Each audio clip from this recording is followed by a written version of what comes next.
Selamat datang di Tibet, sebuah wilayah otonomi khusus di Cina yang pernah menjadi negara.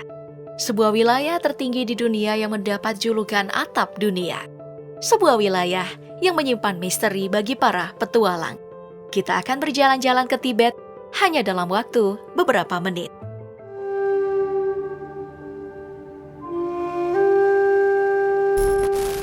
Sampai saat ini, masih banyak orang yang salah paham menganggap Tibet adalah sebuah negara. Padahal secara resmi, Tibet adalah sebuah provinsi di Republik Rakyat Tiongkok yang memiliki status otonomi khusus yang mereka kenal dengan nama Xizang. Tibet berada di pegunungan Himalaya, sehingga banyak yang menjulukinya sebagai puncak dunia atau atap dunia dengan ketinggian rata-rata 4.380 meter. Wilayahnya berbatasan dengan Nepal, Bhutan dan India serta Xinjiang, Qinghai dan Sichuan di Tiongkok. Dengan total luas wilayah mencapai 1,228 juta kilometer persegi, hampir seluas Eropa Barat, dan menjadi provinsi terluas kedua di Republik Rakyat Tiongkok setelah daerah otonomi Uighur Xinjiang. Wilayah Tibet terbagi menjadi 4, yaitu Ngari, U, Kham, dan Sang. Dan ibu kota provinsinya adalah Lhasa, dan menjadi daerah perkotaan terpadat kedua di dataran tinggi Tibet.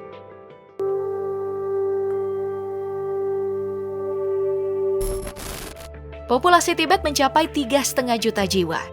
Mayoritas penduduknya beragama Buddha, namun penganut agama Kristen dan Islam juga ada di sana. Mereka menggunakan bahasa Tibet yang sangat mirip dengan bahasa Burma. Dataran tinggi Tibet setidaknya telah dihuni manusia sejak 21.000 tahun yang lalu. Berpuluh tahun yang lalu, sebelum dibuka oleh Cina, Tibet sebenarnya adalah daerah yang dikatakan menyimpan misteri bagi para petualang, karena menjadi wilayah yang sangat tertutup, seperti halnya Mekah di Arab Saudi, yang hanya boleh dimasuki oleh orang Islam.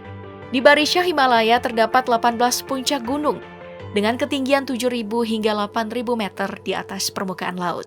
Para peneliti beranggapan kondisi yang ketersediaan jumlah oksigennya 40% lebih rendah ini tidak baik bagi manusia normal untuk bertahan hidup. Tapi ternyata tubuh masyarakat Tibet telah mengalami evolusi, sehingga mampu bertahan hidup di sana. Ciri paling unik dari penduduk Tibet adalah kebiasaan perempuannya yang telah menikah, pasti mengenakan jubah atau baju tradisional Tibet, dan semacam celemek di pinggangnya, yang biasanya bergaris warna-warni jika keluar rumah. Konon, suaminya tak akan berumur panjang jika mereka tidak mengenakannya. Selain itu, orang Tibet juga memiliki budaya menjulurkan lidah ketika memberi salam atau menyapa yang tentu saja aneh, sekaligus unik bagi kita yang tidak biasa melihatnya.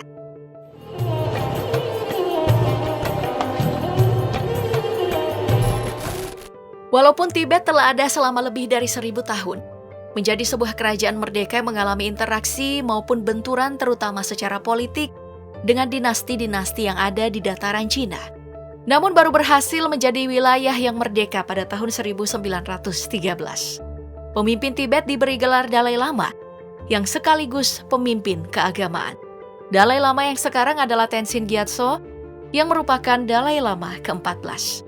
Meski kemudian pada tahun 1951, tempat yang dipimpin oleh Dalai Lama ini kemudian berlawanan dengan Tiongkok. Dalai Lama dianggap menolak kesepakatan kerjasama yang bertajuk Rencana Pembebasan Damai Tibet. Alasan lain pendudukan Cina adalah untuk menghapus praktik penindasan bergaya feodalisme di Tibet dan mengajak rakyat Tibet untuk bersatu dan membangun tatanan baru Tibet yang bercorak demokrasi dan sosialisme. Karena Dalai Lama dianggap sebagai iblis Tibet dan brutal dan korup, di mana 95% populasinya hanyalah budak, dan 5% sisanya adalah elit yang terdiri dari biksu, tuan tanah, dan bangsawan. Dan ada banyak bukti foto yang memperlihatkan betapa menderitanya para budak di Tibet demi memenuhi perintah sang Dalai Lama. Tapi, menurut beberapa analis internasional, Cina sebenarnya mengincar kandungan mineral yang terkandung di dalam bumi Tibet, hingga terjadilah pemberontakan Tibet secara besar-besaran, atau dikenal dengan sebutan aneksasi Tibet oleh Republik Rakyat Tiongkok pada tahun 1959, yang berujung pada pembubaran pemerintah Tibet. Dalai Lama sendiri berhasil meloloskan diri dari upaya penangkapan tentara Cina. Ia menuju India dan mendirikan semacam pemerintahan pelarian di Dharamsala, India, bagian utara, sampai sekarang. Namun hingga saat ini, Tibet tetap menjadi daya tarik wisata bagi pemerintah Cina.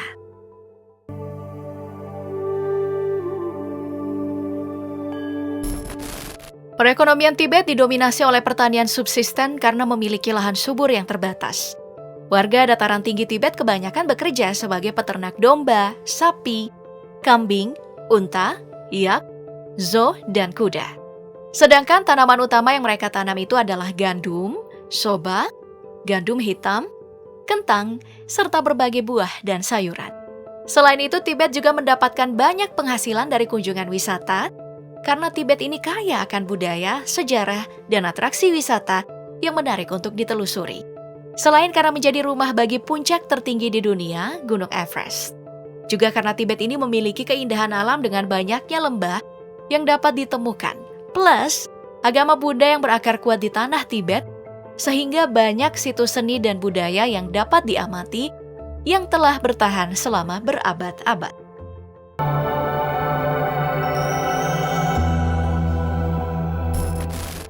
Tapi ternyata gak semudah itu untuk masuk ke Tibet. Modal visa Cina aja gak pernah cukup. Semua warga asing juga butuh Tibet Travel Permit atau TTP. Tapi untuk mendapatkan TTP juga gak mudah. Tergantung situasi politik dan nasib baik. Dan kamu harus ikut agen travel untuk kesini, soalnya independent traveler itu dilarang masuk. Tapi sekali bisa masuk nih, kamu bisa mengunjungi banyak situs bersejarah yang menarik wisatawan dan dilengkapi pemandangan yang luar biasa. Mulai dari Istana Potala, Kuil Jokang, Biara Sera, dan Norbulingka. Istana Potala, Kuil Jokang, dan Norbulingka ini bahkan udah masuk dalam situs warisan dunia UNESCO loh. Istana Potala sendiri adalah kediaman utama dari Dalai Lama. Namun setelah Dalai Lama ke-14 melarikan diri ke India, pemerintah Cina pun mengubah istana ini menjadi museum. Ia itu nggak pernah lagi kembali menginjakan kaki di istananya ini. Istana Potala ini dibangun oleh Dalai Lama ke-5 di tahun 1645 dan berdiri kokoh di atas bukit. Terdiri dari belasan lantai dan ruang yang mencapai ribuan. Juga ada banyak stupa, ada patung, mural, relik, lukisan, tangka, dan artefak bersejarah lain di dalamnya. Selain itu, Tibet juga memiliki berbagai festival untuk memuja Buddha. Mulai dari Festival Tahun Baru Tibet yang dikenal dengan nama Festival Losar. Lalu ada Festival Soton untuk merayakan biksu Tibet yang mengakhiri musim meditasi mereka. Ada juga Festival Sodun atau Festival Makan Yogurt, hingga Festival Wangguo sebagai pesta panen para petani.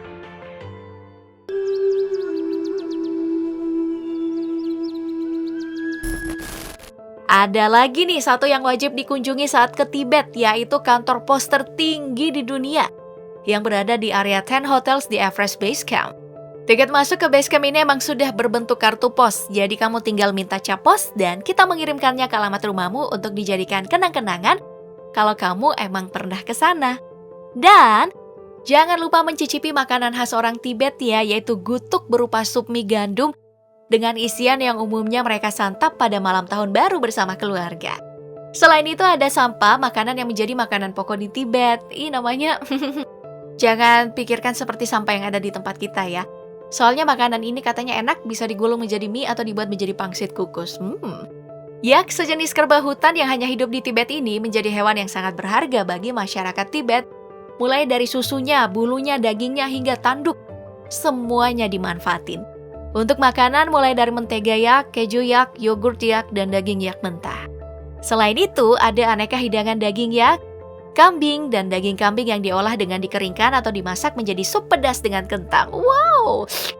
Juga nih ada teh mentega yang menjadi minuman sangat populer di Tibet. Wah, rasanya gimana itu ya?